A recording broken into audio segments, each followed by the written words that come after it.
and welcome to a quick C# tutorial on how to use the out parameter modifier. So, the out parameter modifier causes arguments to be passed by reference.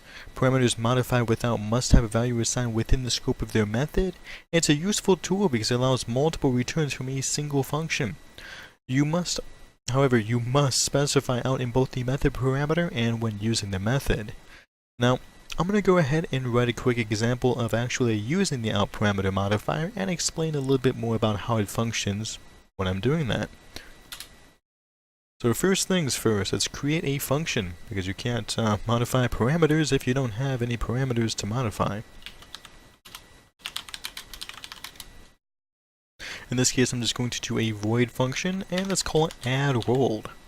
Because essentially, we're just going to add rolled onto hello world, because why not?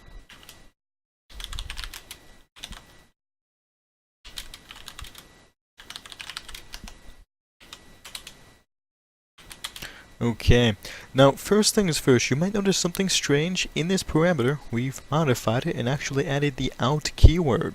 So this is very special. It means that you have to assign a value to w within the scope of this function. Otherwise, as you can see, this doesn't work. You see, I can even take this away, and then IntelliSense says it's all good to go. Because, it's a void, doesn't actually need to return anything. I am going to put that back.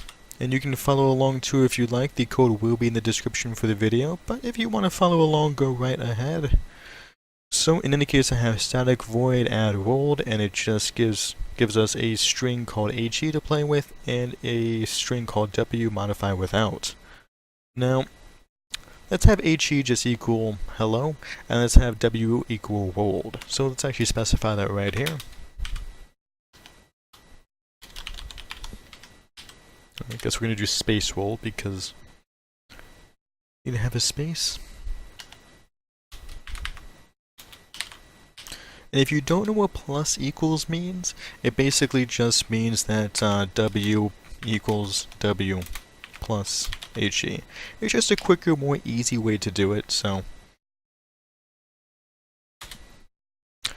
Okay, and now we need to actually call this function, but before we do that, we do need to specify something to go in that w spot. Because we're passing by reference, so we actually need some area to reference first. So in this case, let's just make another string, and let's call it w, even though it might be a little confusing. Why not? And you might notice we haven't actually specified anything for w. This is not where the definition of it goes. I'm sorry, this is not where the value for w goes. That's within the scope of the function, because that's what the out modifier is all about. So now let's go ahead and just call it quick. We'll call the function hello.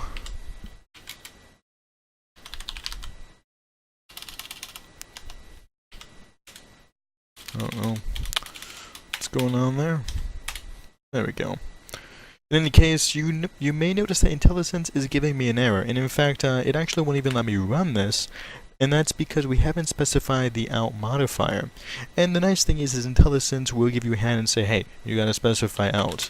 So what we're doing now is we're telling the compiler that the w is modified without, that it has to be specified within its function. And it's just some safeguards there to make sure everything compiles and you don't need to hunt everywhere for those errors. But you just gotta remember that that goes there as well if you actually call the function. So the cool thing about using reference types is I can actually just output w. And if you don't know how I did that right there, you can actually just type in cw, then hit tab twice. It's a quick shortcut to get console.writeLine. Pretty convenient in my opinion. And then let's just make sure the window stays open. It's a new mechanical keyboard.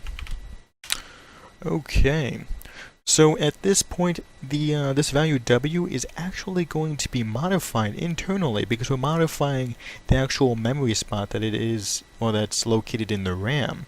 It's pretty cool because as a reference type being passed to this function right here, we're adding rolled to it.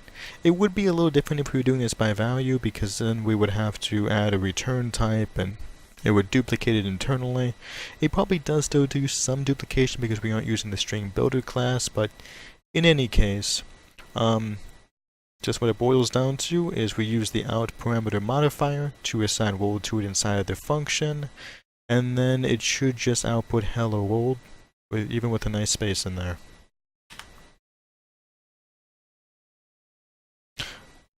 Oh, seems I put the space at the beginning. In any case, everything looks to be good to go at this point.